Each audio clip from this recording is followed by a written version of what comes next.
Interrupts are an important part of many embedded systems. They allow us to stop the current thread of execution to handle some event and then pick up where we left off in our program.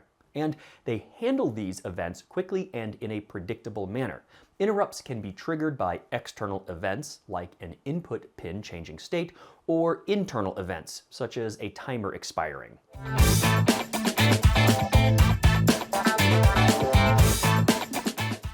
We previously looked at creating automated tests using Rust's built-in test framework. This time, we'll dive back into embedded-specific code and look at how to generate and handle hardware interrupts. Let's get started. Let's start by going into Apps. We're going to go into Blinky. Let's get rid of the target folder so that it copies a little more quickly. We're going to copy Blinky. We're going to paste it in Apps. And let's rename it to timer interrupt. Let's go into cargo.toml. Let's rename this to timer interrupt so it matches our project name.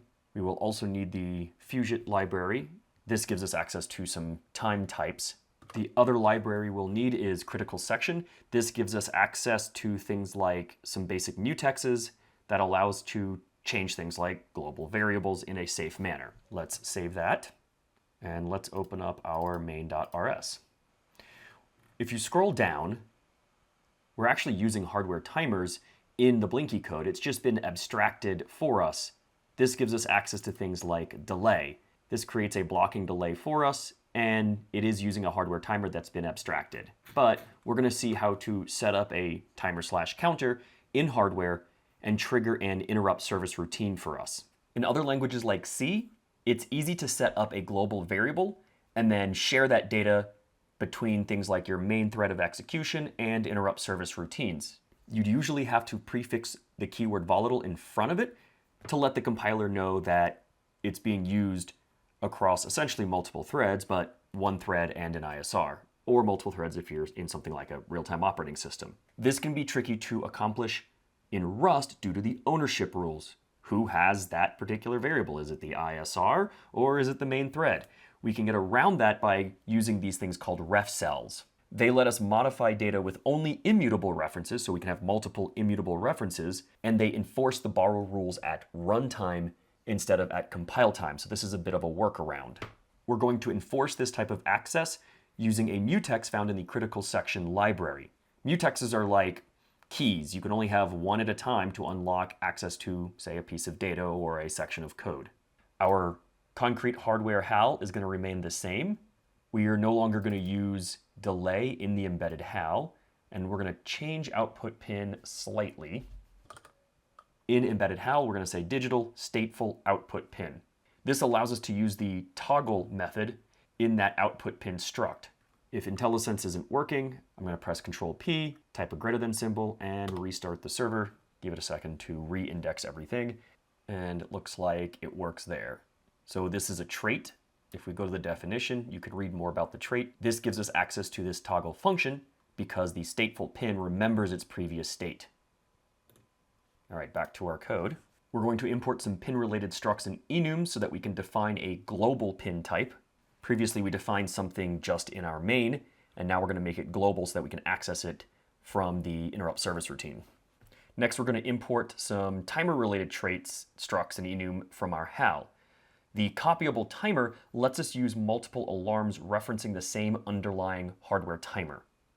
Then we're going to need access to the underlying nested vectored interrupt controller that's in most of these ARM Cortex-M microcontrollers. By doing this, our code is not really portable anymore since we are tying it to specifically Cortex-M microcontrollers. This is what's going to allow us to set up an interrupt and then fire it off in order to run our function or our interrupt service routine. Then we're going to use the micros duration U32 in the Fusion library. This is going to help us just create some numbers that deal with timing and duration. We have our custom panic loop, copy the boot data. Those stay the same. The crystal stays the same. And before we get to main, let's set up our global state and access to our pins. We're going to make a shorthand type here.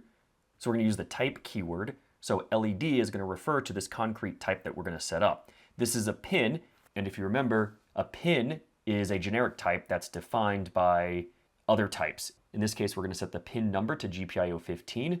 We're going to set the function to SIO for that single cycle input-output, and that type is going to be set by SIO output. So this is an output pin, and then we set it to have the pull down enabled by default. Note that pull none here would actually probably make more sense, but the into push pull output method we've been using uses the pull down, so I'm just going to keep using what that uses. So if I go to the definition of pin, you can see that. So we've got the ID, so that's that pin number GPIO 15. We set the function, that's the type here, and then we set the pull type, so that's pull down. Next, we're going to create some global static variables.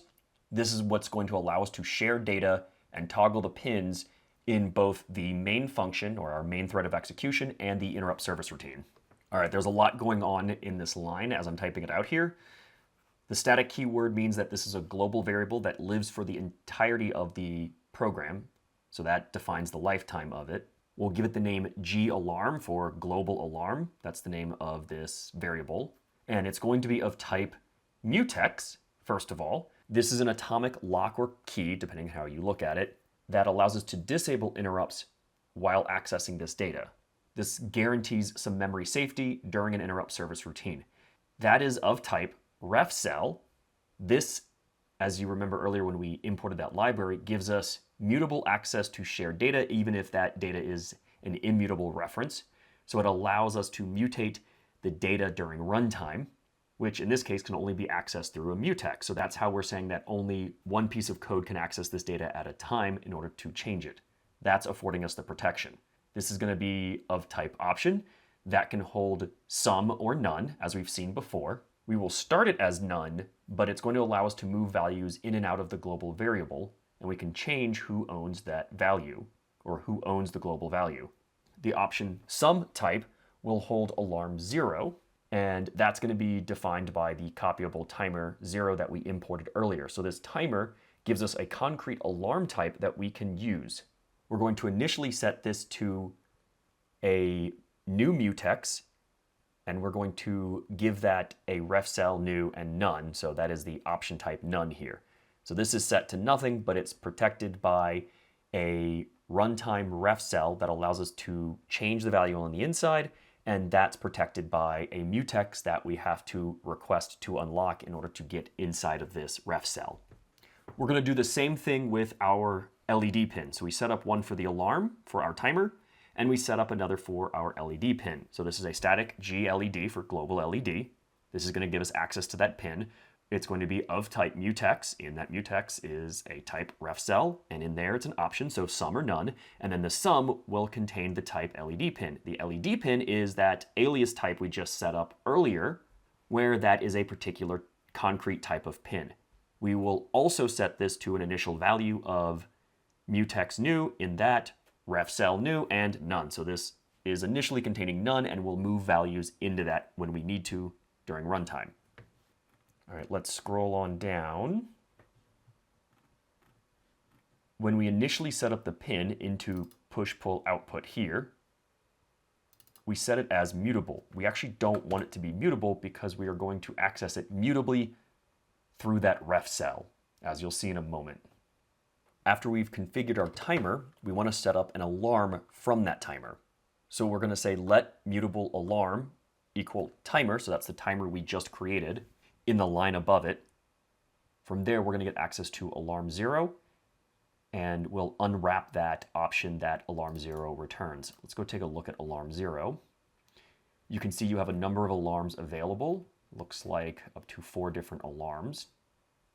And they can be based on the timer that we configured and passed in to this timer earlier. So now we have a timer with an alarm, so it works much like a counter, that we can use that will trigger an ISR, or interrupt service routine, when it expires. So to set up an alarm to fire, we're going to call alarm.schedule. It does return a value, but we're just going to throw it away. So to avoid compiler warnings, we'll say let underscore. And then we'll say alarm.schedule. Notice here that it wants type duration, and that's a generic of U32, 1, and 1 million. This is where that Fugit library comes in handy, because we can just say micros duration U32. It fills out that type for us. And we can say millis 500, and it will do the necessary conversion on the backside for us to convert it into the microseconds that schedule is looking for. Very important here, we then need to call alarm.enableInterrupt. This actually toggles the interrupt on, otherwise it won't fire, and our interrupt service routine will never run. Okay, this is when we actually move the alarm and LED values that we just finished setting up to those global values so that the interrupt handler can then use them to toggle the pin and reset the alarm. We're going to do that with this with function in critical section. In there, we're going to use something known as a closure pattern. This is an inline anonymous function similar to lambda functions you might have seen before in C++ and Python and other languages. CS is the name of the critical section token. This is something that gets passed in and then we can use to unlock that mutex so that we can change the values. When we take this critical section, it also indicates that the interrupts are disabled for this particular section of code that we're about to run. We're going to have galarm, which is our global variable. We're going to say .borrow, and we're going to give it that critical section token. This act gives us access to the data through the mutex using that token. Whatever comes out of that, we're going to say .replace, and then we're going to say sum, because remember, this is an option, and we will pass in that alarm we just configured. We're going to do the same thing with gled. We're going to say .borrow, give it the critical section token, .replace, sum, and give it that LED pin. This is transferring ownership of alarm and pin and essentially wrapping it inside of RefCell, inside of a mutex, so that now the only way we can change those or use those values is by first getting that mutex or critical section token. Looks like I made one mistake here. This should be critical section. Because we have to go through that mutex and RefCell, we can't use a regular assignment. That's why we need to go through all of this trouble so that we now have a global variable that we can access from two different threads of execution, one being our main thread and the other being the interrupt service routine. If you go to the rp235xhal, scroll down, you'll see the re-exports and we see the peripheral access crate. So we'll go to that documentation. Scroll down to where you see enums, go to interrupt, and you'll see a list of interrupt lines, and you can see how they're mapped to interrupt numbers in the RP2350. We're using timer 0, so we need to use one of the interrupt lines here. So we're just going to pick timer 0, IRQ 0. That's the interrupt line we're going to be using. This should not be used anywhere else in the program, so we're fine to use it. We're directly manipulating hardware here, so we do need to use the unsafe keyword. Otherwise, the compiler is going to yell at us because this is potentially dangerous or just memory unsafe. In there, we're going to say NVIC. Remember, we had to import that library or that crate. There's a function in there called unmask, and we're going to say unmask hal pack interrupt timer 0 IRQ 0. That's the interrupt line we just looked at. We have to use this, at least for now, to manually enable interrupts. So this is how we enable the interrupt for that timer 0 and IRQ 0. You'll see that the interrupt service routine will have to have the name that matches with this interrupt line. That's how we register or connect an ISR to a particular interrupt or interrupt line. And the compiler knows how to make that happen.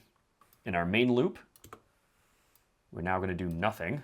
We could leave loop blank and just let the processor spin, but Cortex-M processors, since we're already using Cortex-M functions elsewhere in this code, they have this nice WFI assembly instruction that puts the processor into a low power state until an interrupt occurs. This is essentially saying go to sleep.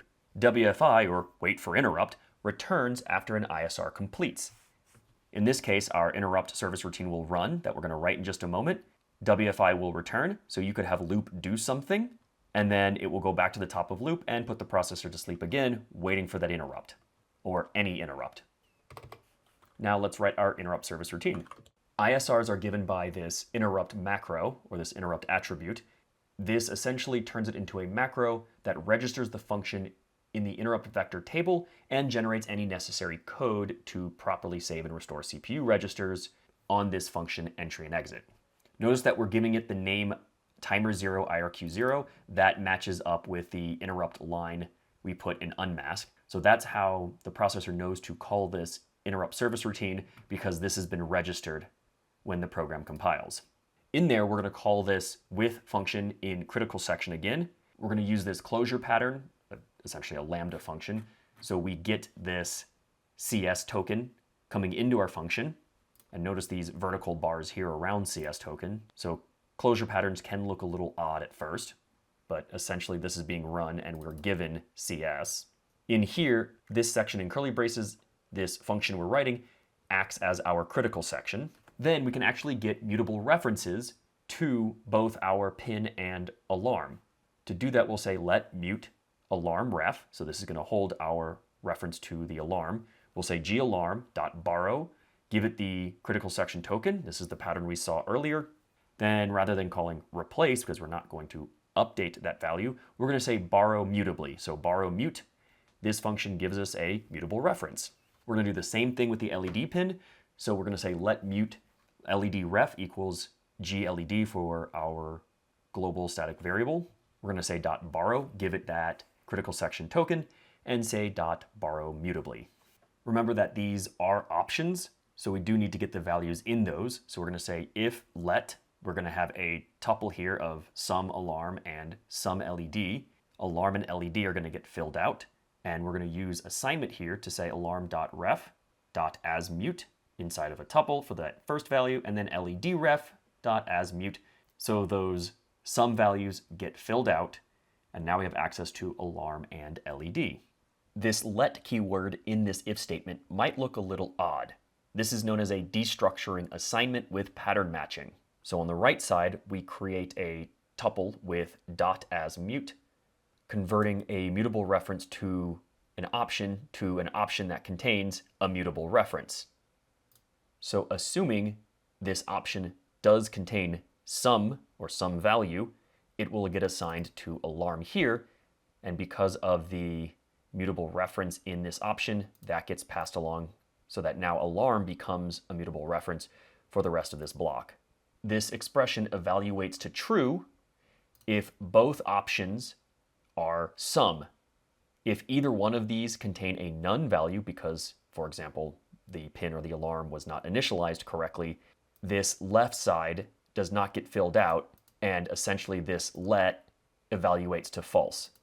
So this is enforcing that both options have some values in them and not none values. Assuming that's true, the rest of this gets run. If either one of those is none, then this if statement is skipped entirely. The first thing we'll do is clear the interrupt. This is to let the nested vectored interrupt controller know that the interrupt's been handled. And remember that toggle function we were talking about? Well, now we can finally call it on the LED, and we'll just assign the return value to an underscore, so we're going to throw that away. And we will schedule our next interrupt for 500 milliseconds from now by using that same alarm.schedule method we saw earlier, and we'll give it micros duration U32 millis and give it 500. That will handle filling out that type appropriately for us.